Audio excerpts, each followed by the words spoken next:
Hello, everybody. Welcome to this second podcast, Collect and Survive podcast. Hello. On that camera, I'm Alan. This is Tom. I'm Tom. We did one of these podcasts ages ago, before Christmas, I think, Tom. Yeah. And it was such a massive success. At least one person said, "Please do another." Well, it was fun. Well, it was that we did it, and then we did one, and it was really good fun. It was really good fun. Yeah. But then we realised it was about 3 hours long, and we'd Yeah. said lots of things that could get us into trouble. So we had to redo it, and we had to make it shorter and keep ourselves out of court. So it was good, but it was a bit like rehashing over the same sort of thing. So It was me getting all anxious about the brand of the shop getting tied up with you slagging off Elvis or something. I can't remember what it O.J. was. Simpson, I think it was. Oh, right, The late O.J. Simpson. I was straight back into it. I was straight back. He was innocent. He was proved innocent in court. Let's move on. Let's move on. Right. Anyway, welcome to this podcast. I keep looking over there because that's the screen, right there, and then there's a camera, and the camera's faced on Tom, and my camera's over there, but it's not faced onto me. It's kind of faced. It's looking. Yeah, we are actually in over the same place. Yeah.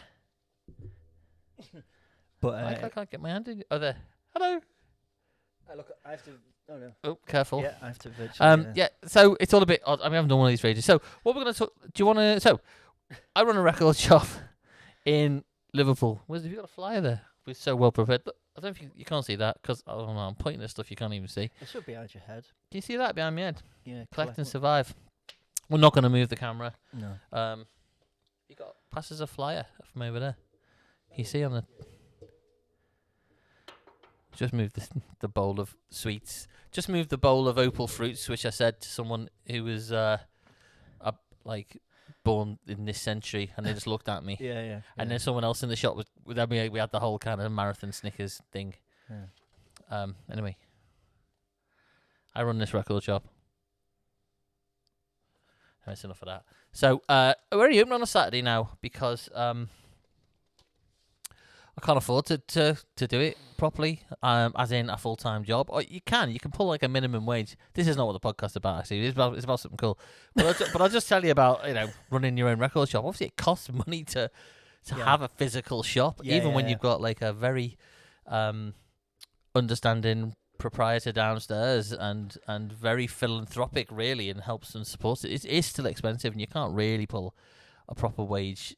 Particularly during the week, it's footfall wise. You can sell online, which is great, but footfall is difficult. But anyway, maybe that's a subject of a different podcast. Yeah, because I think even though you do stock like all the, your standard things that people want, Your rumours. You do try and successfully get in a lot of like sort of niche stuff as well, which also doesn't help. Yeah, it depends what comes through the door, really, and that's the great thing about second-hand record shops, isn't it? Is if you go back, they should have different stuff. Maybe not every week, but certainly every couple of weeks. And we price stuff up. It's getting a bit slow putting stuff out there, so I need to up my game doing that. But anyway, this conversation, this podcast was not about that. But anyway, come to the shop and we have a laugh and we have cool stuff and we have good records, and we have Kiss records.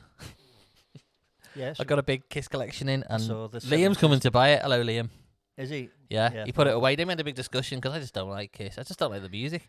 And Liam said, understandably, and then I kind of got it. He went, well, look, it's like, just think about if you grew up with it, what it would mean to you if you grew up with it. The music is, you like the music, but I guess you'd be more. It's the magic of the they were very clever guys. Branded, isn't it? And they own it all and all that sort of stuff. But I still. I'm too, and he said maybe you're just too late to it. Maybe it's just because I've not got the nostalgia. Well, I hated metal. I grew up hating metal until I heard Slayer, and I didn't get into Kiss until my 20s, but only up to and not including Dynasty, like makeup, not including Dynasty. Yeah. I like. I'm gonna purposely get into the 80s stuff. Yeah. Yeah, well, Crazy Nights is my favourite. That's the best. There's one. I'd go to a concert if they just did Crazy Nights. I'm sure there's a 12-inch version of it as well, isn't there? Yeah, there'll be an extended. Yeah, no doubt. Yeah. There's an album they did. The podcast is not about Kiss either. It's about, and we're about 10 minutes. There's an album they did in the height of their. Did they have a cocaine era? Are you kidding me? Yeah, Kiss. of course. Yeah, I mean, they must have, mustn't they? well, yeah, well, Are we getting into the realms of? Yeah, Gene Simmons has allegedly. got enough money. Surely you wouldn't want to sue me. I would imagine so, but then I could also imagine. Oh no, of course, yeah. Ace Frehley definitely had problems. Anyway, they did one album that they had free reign, and they were just in complete. Is his real name Ace?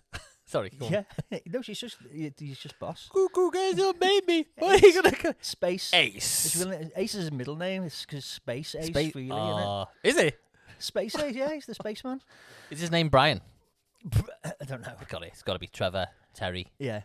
It's Simon. like I remember when me and my mates. It's probably something really American like Brad. Me mate got the first Deicide album, right? Yeah. Who, for those not in the know, an early 90s like satanic death metal band. And when we look on the back, and the names are like Glenn, Brian, John, Dave, and all stood like this. I love that. It was brilliant, just all the names. Just being Did you dead see? normal. I got these albums in by Marseille, who were a Scouse hair metal band, or maybe not even hair metal, but proper metal band back in the 80s. And it's Neil Buchanan, isn't it? Probably everybody he was off Art Attack. He was in that band. So all the members of the band are called like Dave and Teddy and Macca. And they're all like hair metal. I haven't played it yet. I'm gonna give. I said I was gonna play it in the shop. Anyway, should we get on to what this actual podcast is about? Yeah. I was saying, we've got to get it done because I've got to open the shop. And it's like, Tom was saying, it'd be 40 minutes. And I was like, it won't be though, will it? Because we'll just chat about Kiss for a bit and then chat about Kiss. Financially running the shop. Anyway, so the point is, come to the shop because like someone came in and went, I got these records, and it was just a ton of Kiss records. And I think pretty much Liam's buying them all, but there's still some left over. I think there's some over there. And then someone came in with a load of Rush records. Someone came in with a load of Rush records, and here's a quick, interesting story to tell you on the. It is quite cool working in the shop because you get stuff in, and signed stuff comes in, and you can never really prove the provenance of it. This Rush, I think it's over there actually. Rush Hemispheres came in. Did I tell you this? And the person said, big Rush fan, so I bought a load of Rush. He had a Rush collection and a Scorpions collection. Anyway, so bought it all. And was pricing it all up, and went through and found this Rush Hemispheres signed by the band. And he did tell me, he said, it was given to, I think, his girlfriend, or I think it was the woman who sold them to me, actually. Given to her by someone who got it signed at the Empire. Yeah. I'm like, okay, well, I can't really prove it, but it looks pretty cool. Yeah. And I think, he's got our Lord Neil Peart's signature on it. Is good enough for me, right? So, I take it. Then look on the back of it.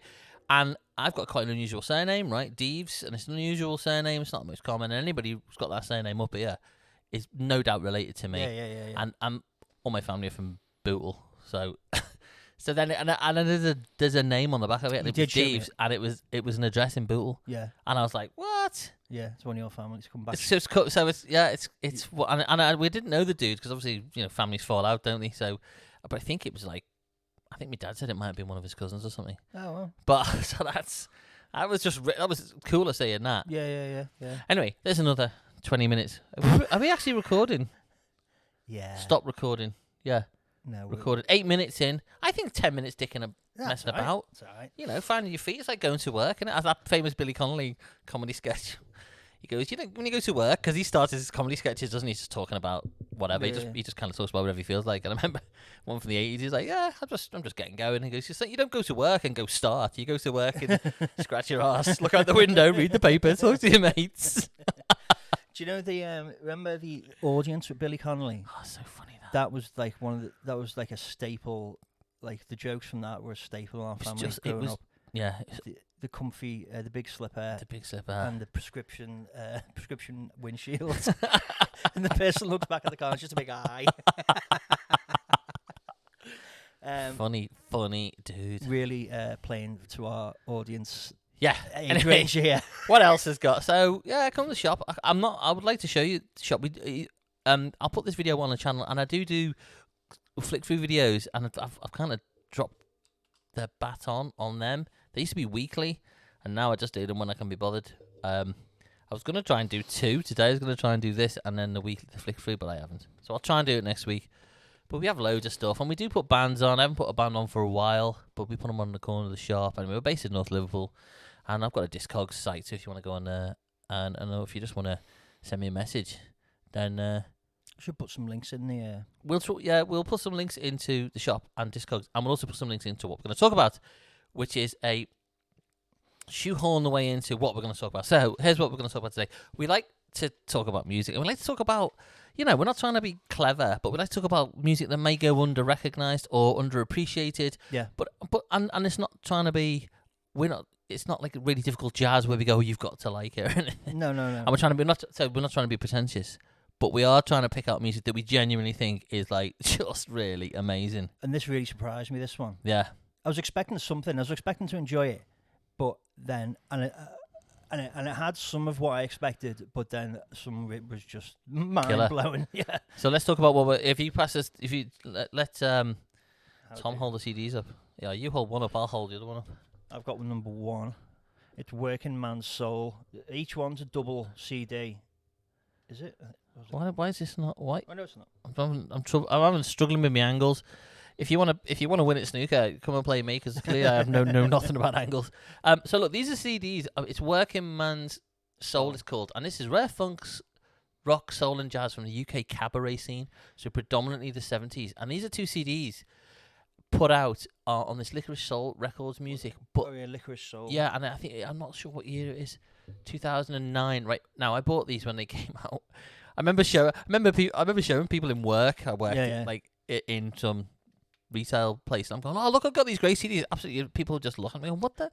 I don't even understand it, let alone why you've bought it. Anyway, we'll talk about some of the tracks on here. Tom's got some great notes, and I've listened to this numerous times. And there's what, about 20 tracks, 36 tracks, 18 on this one. Yeah. How many on that? 18 on this one. Yeah. 36, and there's only one track on the entire thing I'm not really that fussed about, and it's not I don't like it. It's like it's okay. Yeah. So it's 2 compilations of bands that would play like social clubs, and as you'd imagine, it's through the 60s and 70s, and as you'd expect, something like it to be a lot of like lounge, cheesy stuff, and there's some of that on there. But then a lot of it is just solid, like funk and soul, and there's a lot of covers, like versions of, and there's a lot like Hammond, Hammond covers. There is some killer Hammond. But it's not like, there is some of the stuff that you'd imagine as like the cheesy Hammond stuff, but there is some amazing Hammond wig outs. So look, a shout out to the people who put it together, because I remember putting this out on a post, just going on about how great it was. I don't even stock it at the shop, right? You're gonna have to go online and buy it if you can buy it anymore. And there was a chap who followed me who just replied with, "Oh, I put them together, or I was part of the team that put." Nearly had to find a new one for myself then.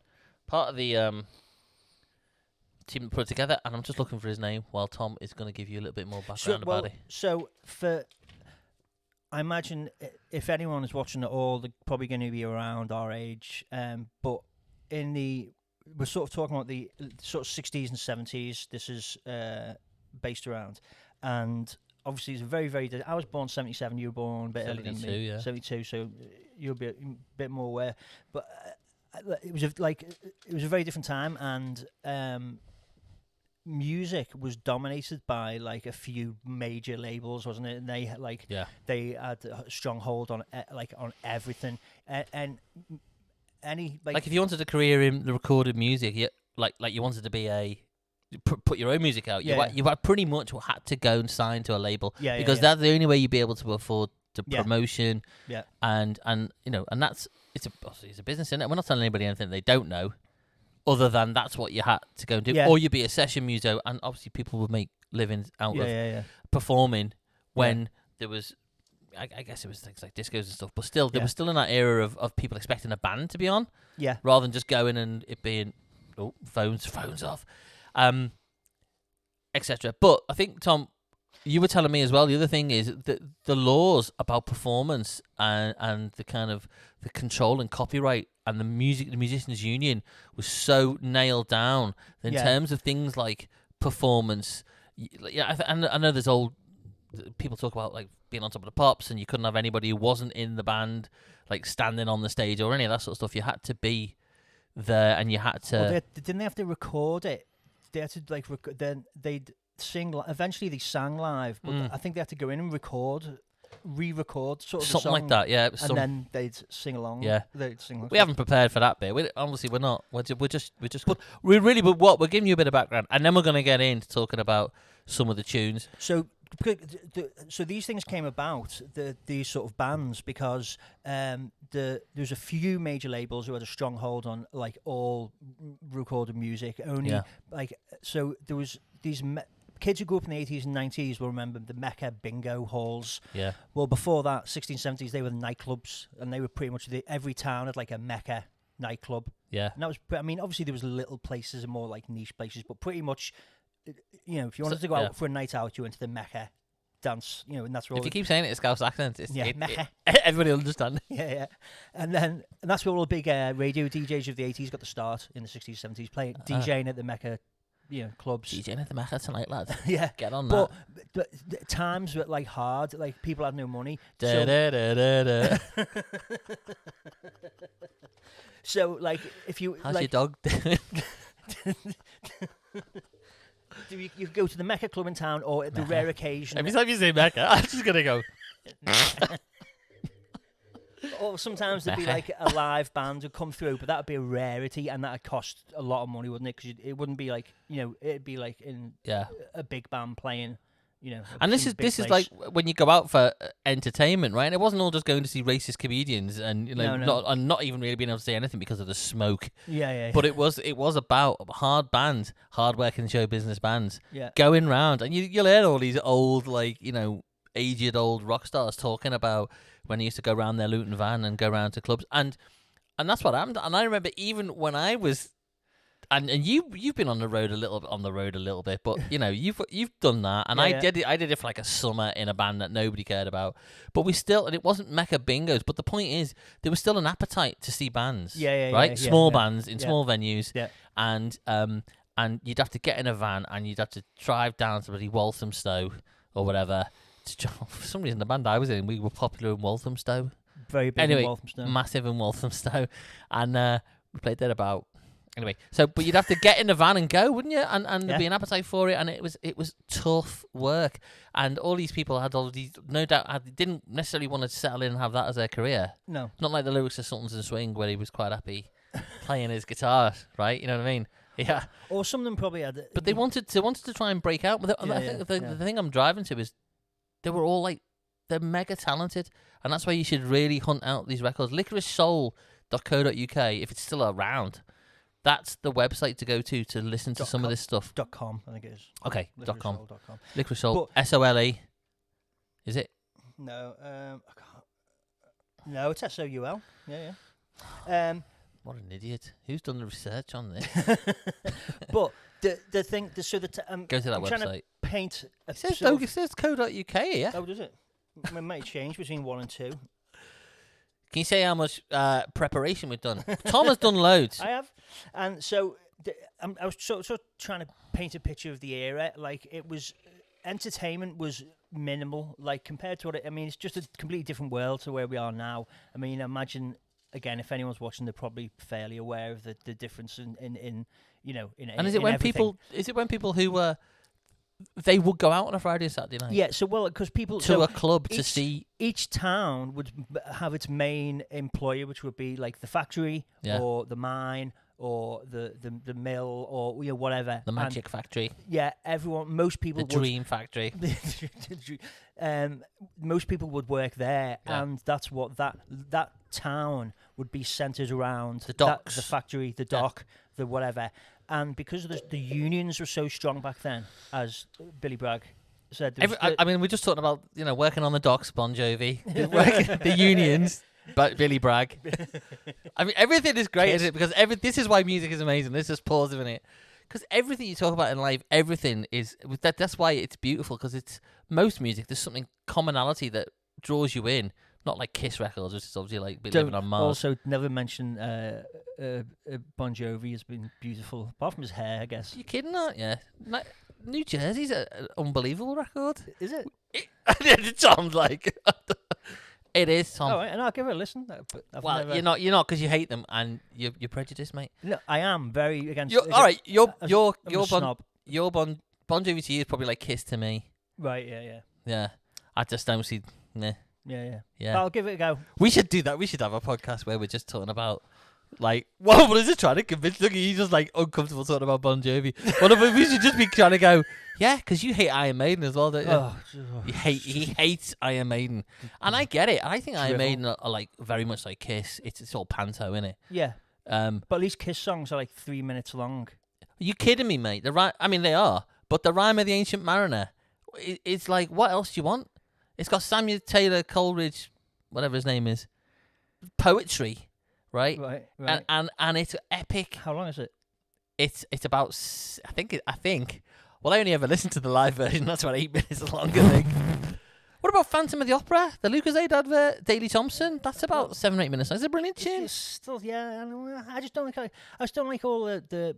That's that. I mean, you know, it if is. they were signing, that's their signature, mate. Hiddly diddly widdly. Hiddly diddly widdly. The Yeah. the Nicker McBrain what do they call it? The galloping drum beat. Yeah, I like it. No, I do like the gallop. The main thing I don't like, and this is why I didn't like metal is them growing up, as people. is them. I met them all. Prince. This podcast's not about Iron Maiden, by the way. I don't like airplane pilots. No, I don't like that type of. I don't like the devil, which they're clearly in league with. no. I like the devil very much, and that's why when I heard Slayer, I was like, "Oh no, I'm in now." No, I don't like that that traditional metal vocal. But he's like, I really don't like that. He's talented though. He's got that Oh full yeah, he's range. got a great And voice. I went to see them in 1988, and they were. I mean, it was all by numbers, right? They had it nailed down. Yeah. But it was like a proper professional. It was like metal on ice. It was like, even then, it was really well done. And Eddie was coming out. And Yeah. and I was thinking, wow. And the week before, I'd seen the Scorpions. And I was thinking, huh. I mean, it was metal, but it was not what I was expecting. Yeah. Anyway, let's get back onto Working so Man people Soul. who weren't like Iron Maiden do not feature on this. No. There's that'd be a good version. But so every sort of the town city was every town was centered around majorly one working place, and the union was strong. It had a really strong presence for the pro workers, not just within the workplace, not just to keep the workers like sort of rights, but also just to keep the workers like happy and Placated. Yeah, and very much involved in the community to keep the because most of the town worked in that place. They wanted to keep everyone happy. So it was work together and be entertained together.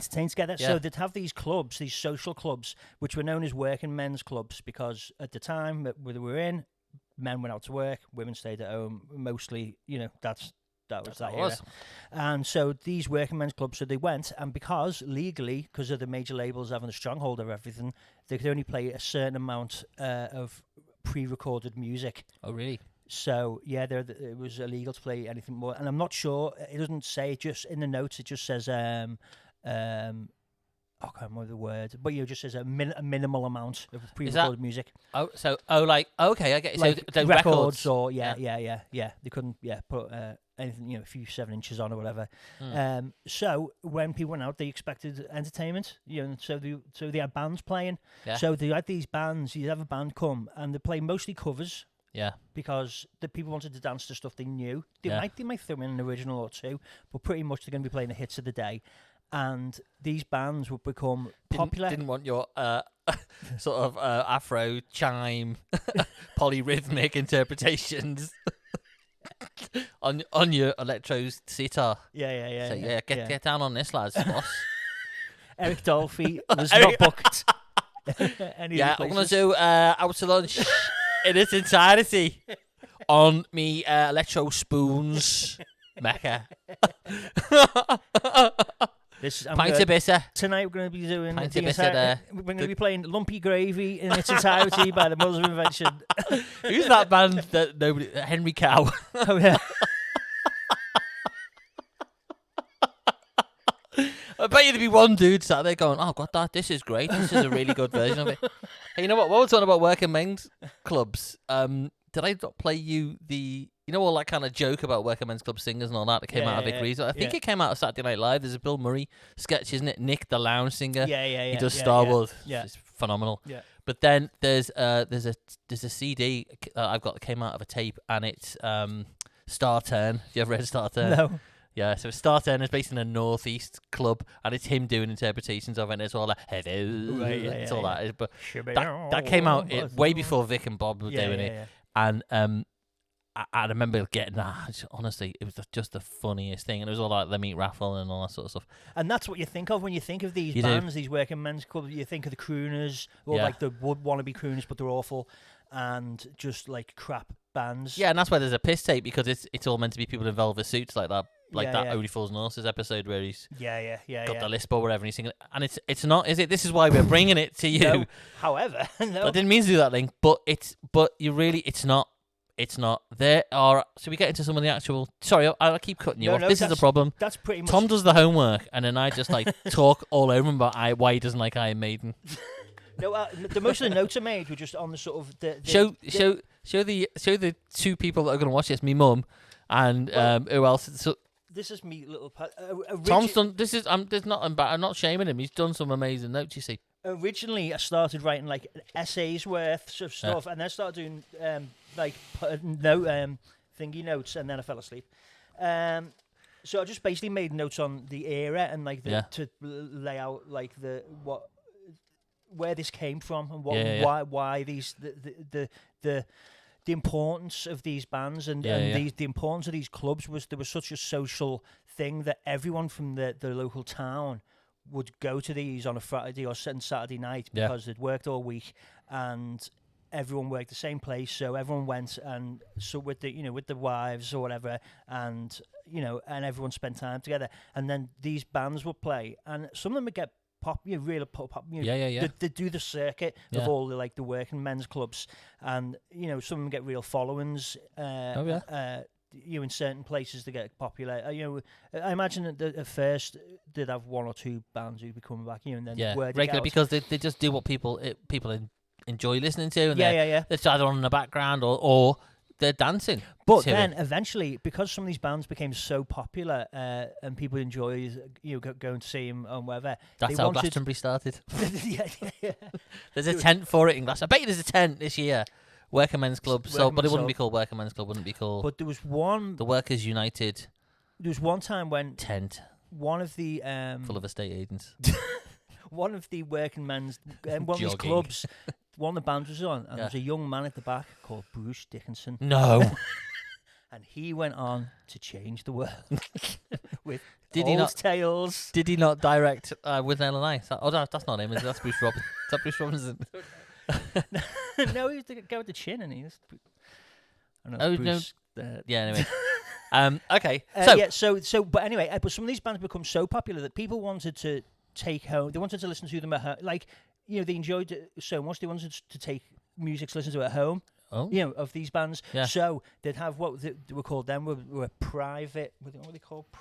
Privately pressed records. Ooh. So these bands would go into a studio, like the cheap studio, local cheap studio, and just bang out because they were so good. Because they'd been on the road, just too much. They were tight as and that's whatever. And when you've been in a band, just to pause on that is when you're listening to a good band. Doesn't matter what they're doing, but if they're so well rehearsed and practiced and tight, and we're just talking like conventional bands who just go and play, not well, it depends. Doesn't matter what they're using. They could be using any instruments, and they could be using any overdubs, and that's why bands who use loops and tapes and all that sort of stuff. Yeah. That's even more impressive because that's harder to do. Yeah. But when they're so tight, and you're watching a band, and you can tell that when they just look at each other and they can just communicate by just. And you're in a good band when that happens as well. I remember being in certainly one band where we were just rehearsing. It's because the bass player was like, he treated it like a job. We're all going in to try and dick around and mess about, and he was like he's treating it like a job. I always thought like Macca was like that with the Beatles. If it wasn't for him, it's a very bass player. He got him in and was doing the 9 to 5 and getting him just like doing a proper job. And otherwise, it wouldn't have lasted 5 minutes, would it? That's why I was never really a bass player. But it is impressive, and you watch it, and then I think if you recognise that and go to a band, and if you were like really impressed with them, you go, that just sounds nailed down. Yeah. I always watch the bass player and drummer, where the dynamic between them two. Yeah, I always watch where the toilets are. Now I'm getting old. But anyway, so people. I always watch me watch for the times at the train zone. yeah. Sorry, Dead air's a crime, mate. I was thinking Dead air. So anyway, so we'll get into some of the bands. So I think Tom. So these privately pressed records, as they were called. So they'd go in and they'd bang out their set of standards that they knew, and then they'd sell them at the working man's club when they play. You know, records. They've got some records at the back. It'd be a 7-inch. There's some on Discogs. There's some pretty cheap. Some that are really expensive. I bought at least one. Not of the privately pressed stuff, but stuff that came out a bit more commercially.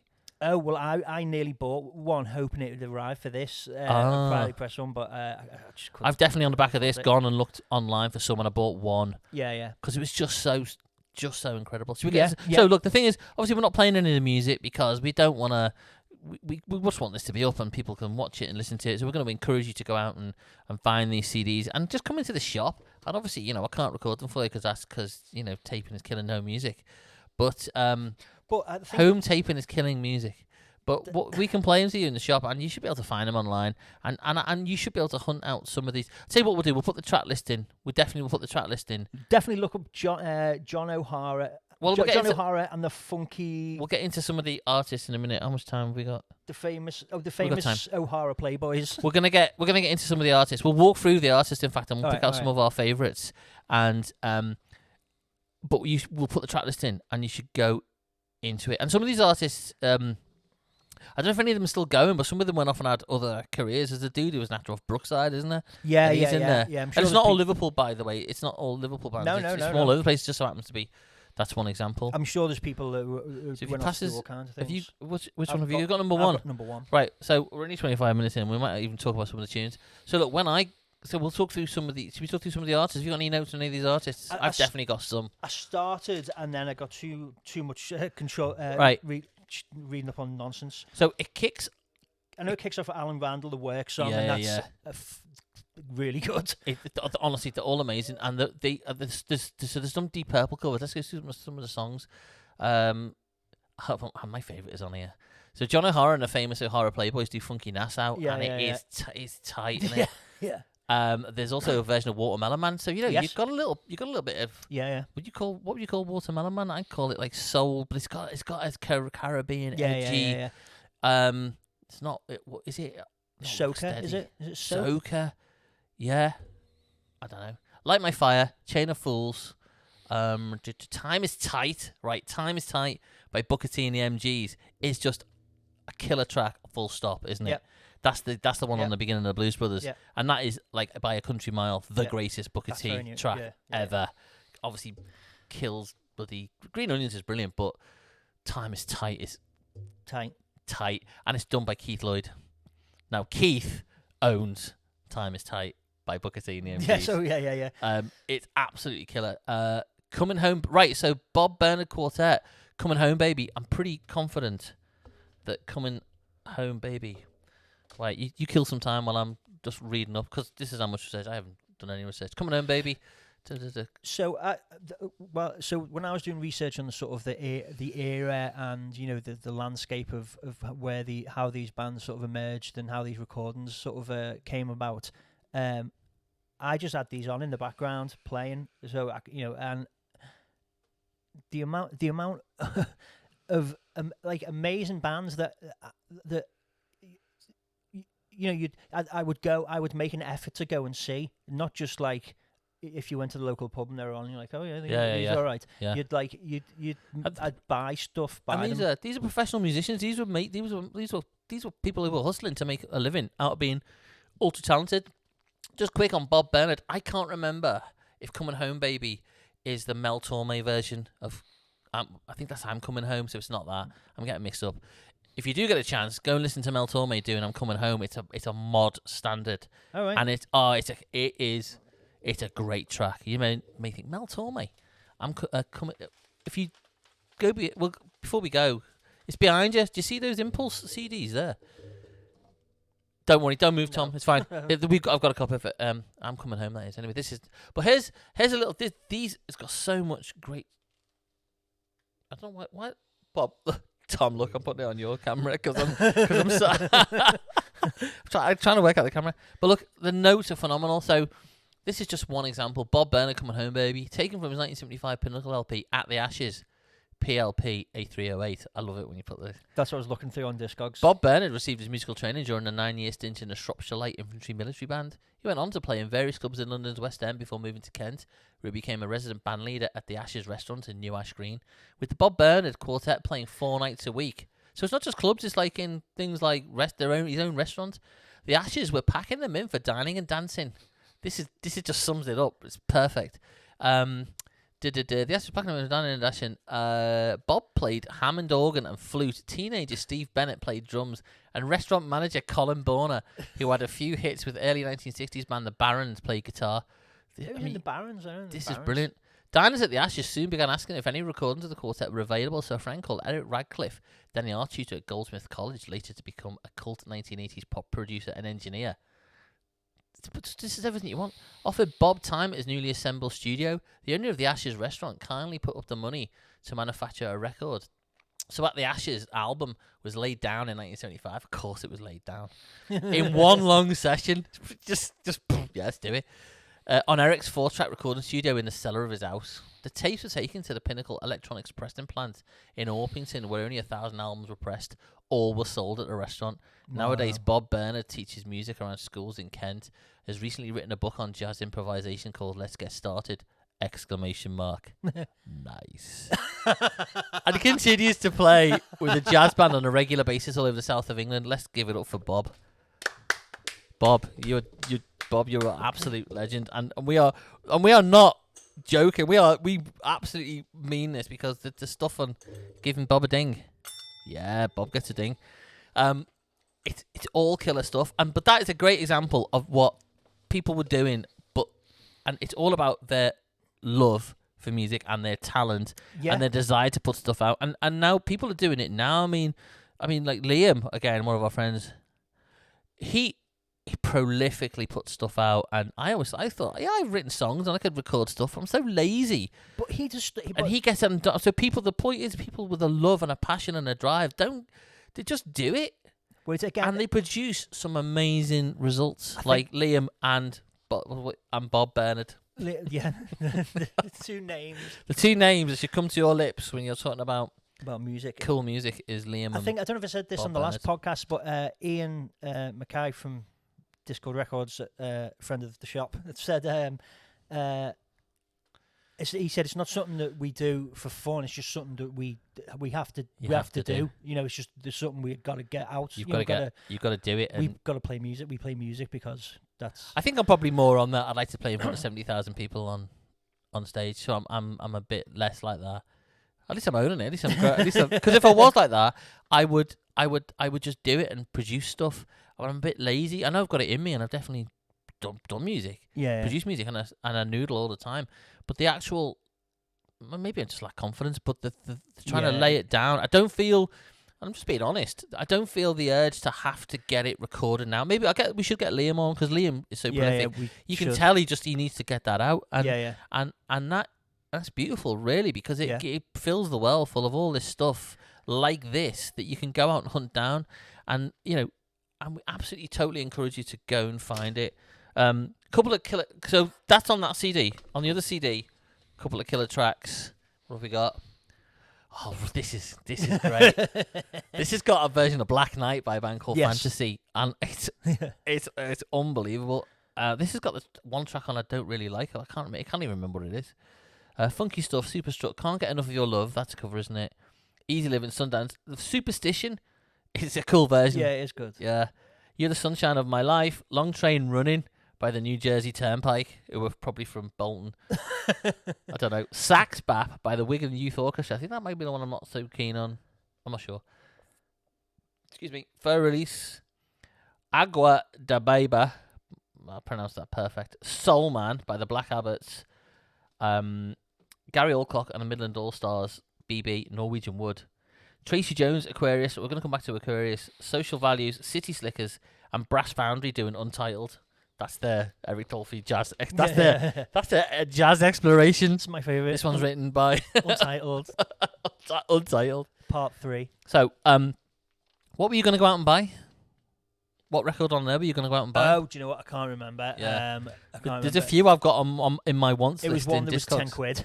That wasn't like 30 quid. yeah. 50 quid, yeah. I just found one that was cheap. I thought just to have it and, you know. And I can't remember which band it was, but they were you know, one of the good, you know, weren't one of the best, but they were, you know, they were good. Yeah.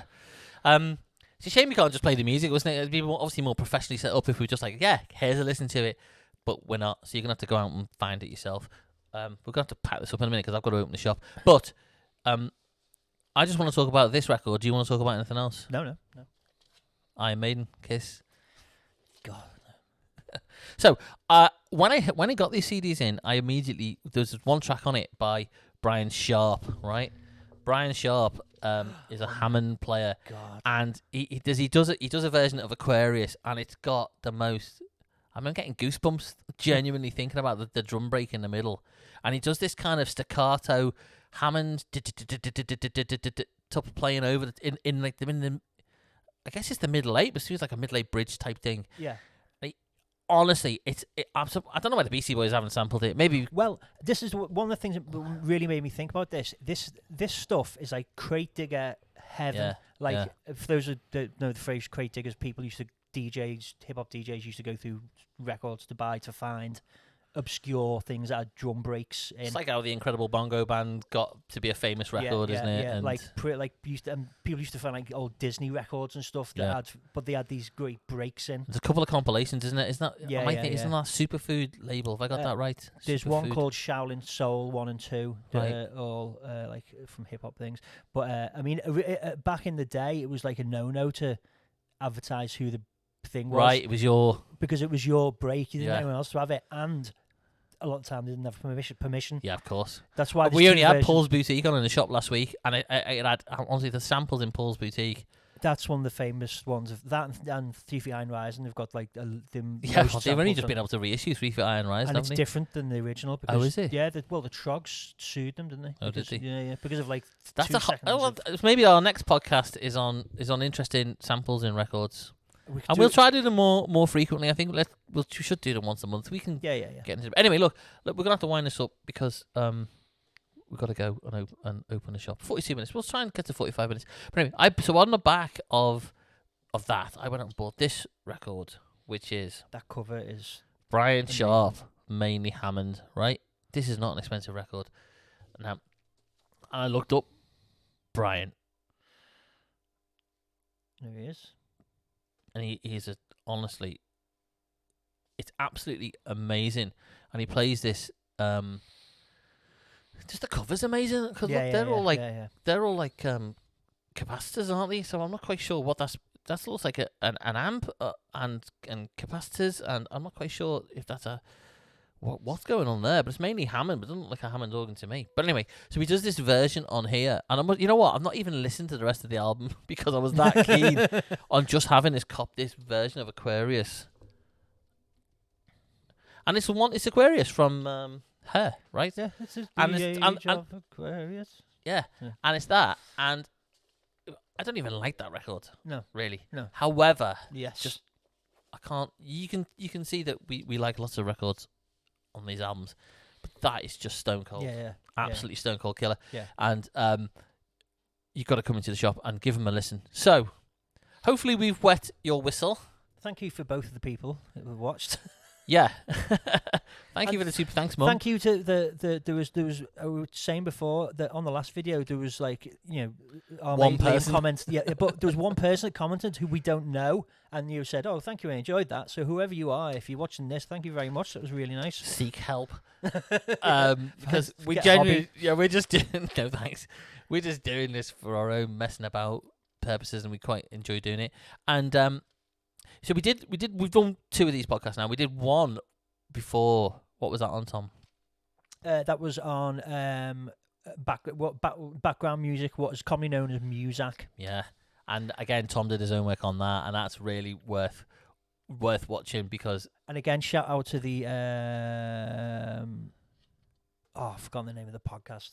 Go on. Oh no, there was a podcast, but the history it was about a dude, and it was music, background music in what was it, Walmart or something, and he kept all the tapes that got sent to him, and he did a little podcast about it. Kmart tapes. Kmart tapes, yeah, and it's worth getting into the background because a lot of it was music, just like Muzak created, and Tom went into the background of Muzak, which was actually a label. Yeah, was it not? Yeah, Muzak was was a trademark name rather than rather than the name of a genre of music. Yeah. But because it was the main one, it just that music became known as Muzak. And there's some great stuff on there, and it's again, it's not being pretentious. There just is. So so you shouldn't none of it should be dismissed. And that's why we're doing this, because no one would ever see this and go, well, people would, because not everybody's people.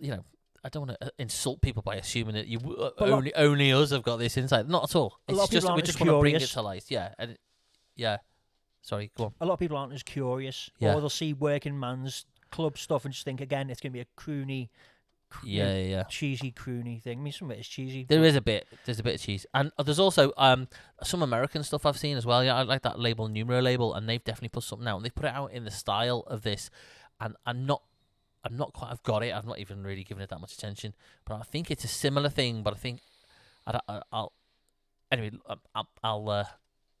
don't listen to me, because just focus on these, right? Go that Licorice Soul, and it's got some. It's all like versions and stuff, some originals, and it's got some got some cheesy stuff on, but it's got some great soul. It's got some amazing funk. Yeah, killer. And it's just really good. And even the cheesy stuff's good. It's good Moog heavy. So we'll sign this off by saying, get into them. Thank you to the people who put them together. Apologies, I'm probably not going to reference you because I'm ignorant. But yeah, they're worth buying, and we'll put that up as the photo. And I'll finish off by saying thanks, Tom. Thank you, Alan. And Mecca, lad. Right, see you soon. We're not going to say see you on the next one. You ever watch a YouTube video and people are like, see you on the next one? It's like, see you on the next what? The next bus? I don't understand what that means. So we're not going to see you. I guess is the point, right? So, but if you enjoy these things, then definitely go outside. And no, thank you for watching, and we'll do some more, and we'll catch you soon. All right, see you. Bye.